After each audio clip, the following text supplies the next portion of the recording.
I get a better response through the emails Hmm. because these are people that if you're booking the call, obviously you want to talk to me. You turn the whole house into bedrooms and you rent by the room.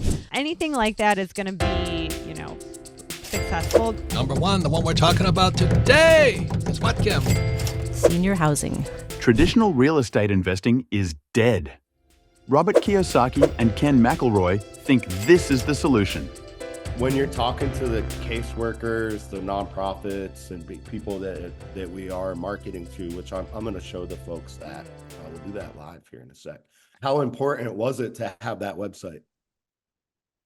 Oh, 100%, because they've told me that they've gone to the website, that they looked at the videos. I think is absolutely important. And I think it gives you credibility Yeah. because when they, especially like with these bigger agencies, it just makes you more, especially if you don't have the property, you have to give them something tangible.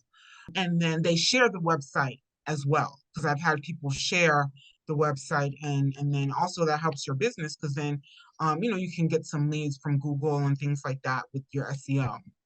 Yep. So even though it took me 2 to 3 months, I said it's like a one-time thing because once you have it up, you put a little bit of energy into this and making that really, really, nice. And then that sets the tone for your brain. So I think people deal with you differently as well, too. What's the first thing that you do before you purchase something? Before you purchase a new product or service, what do you personally do? You going on that website or you're Googling. Have have you ever had the experience when you're looking for a local service or something like that and you find something close to you and they don't have a website? Yeah, it turns you What off. Yeah, right? Even if you're not conscious of it, what are like the immediate first impressions that you have of those businesses that don't have a website? It makes you feel like, is this a business for real? Because we're Yeah. just so used to the like, that's like your front, that's like your storefront is your website. Yeah, so it seems like kind of bare minimum unprofessional, but I am almost like suspicious of them. Like, is this a scam? So, yeah, so guys, Stacy's website is beautiful, but really the main point why we stress the website is is just to avoid that impression that we just talked about, that I'm sure everybody out there listening has probably had before in their life, right? So we want to avoid that. So we're going to be sending emails a lot of times to these caseworkers, and as I think you just said it, what was the first thing that they did before they hopped on a meeting with you or agreed to meet up with you? What did they They do? check out the website. They checked out the website. They looked Yeah. at the videos. Exactly. So guys, you can bootstrap it if you really are, working with absolutely zero. That's fine. You don't necessarily need this. You could just talk to people on the phone and let them know, hey, I'm thinking about starting this business, and then you can kind of still follow the same script. But yeah, definitely highly, highly, highly recommended to get a website. You can bootstrap it like Stacy did, and then we do offer website development as well. Again, it's a little pricier, but it'll save you a ton of time.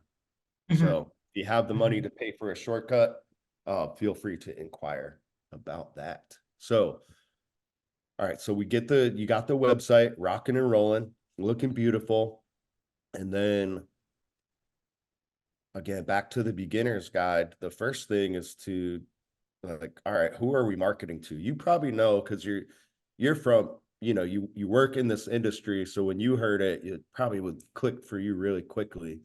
But I'm gonna kind of show folks out there. Where are you located?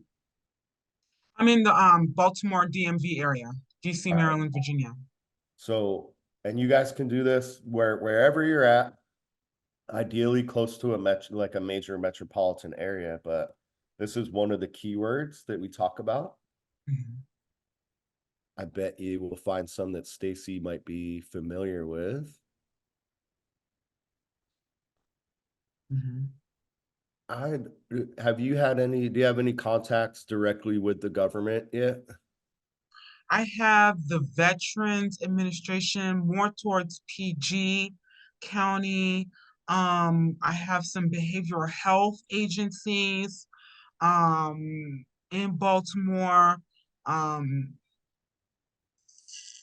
I may have one on that website. I'm not sure. And I think I have one or two homeless Oh, here we go.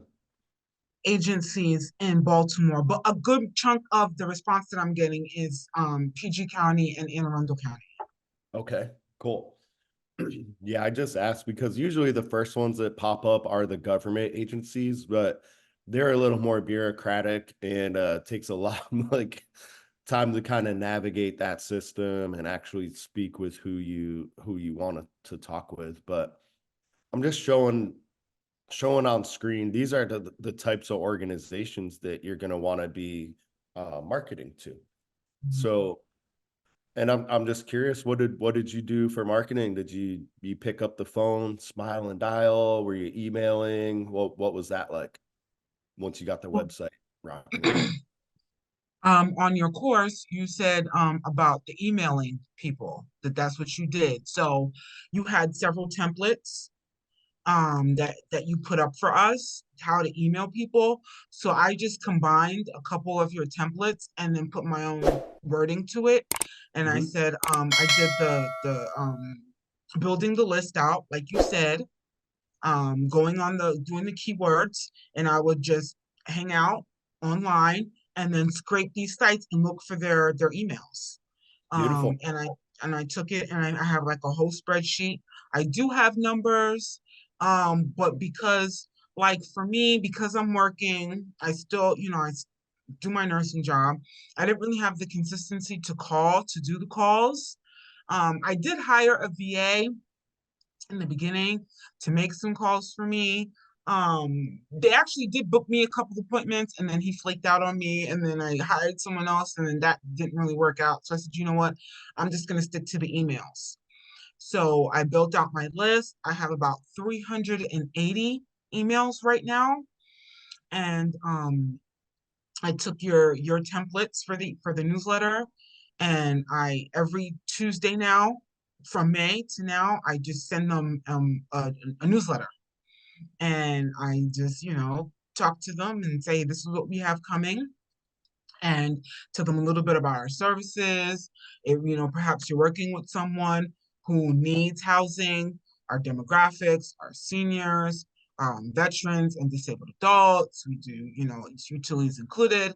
And then I have a link for more. If you want to talk about your housing needs, feel free to book a 15-minute call. And then that goes to my Calendly um, for them, to book out a call with me. And that's how I'm getting the calls from the agency.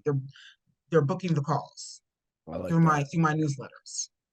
Cool. So you're being completely upfront. As you guys can see, she's not advertising that she has all these homes and everything like that. She's just being very upfront. This is what I plan to do. We're looking to partner with you. This is the type of framing that you're going to want to have when you are speaking with these organizations. Very cool.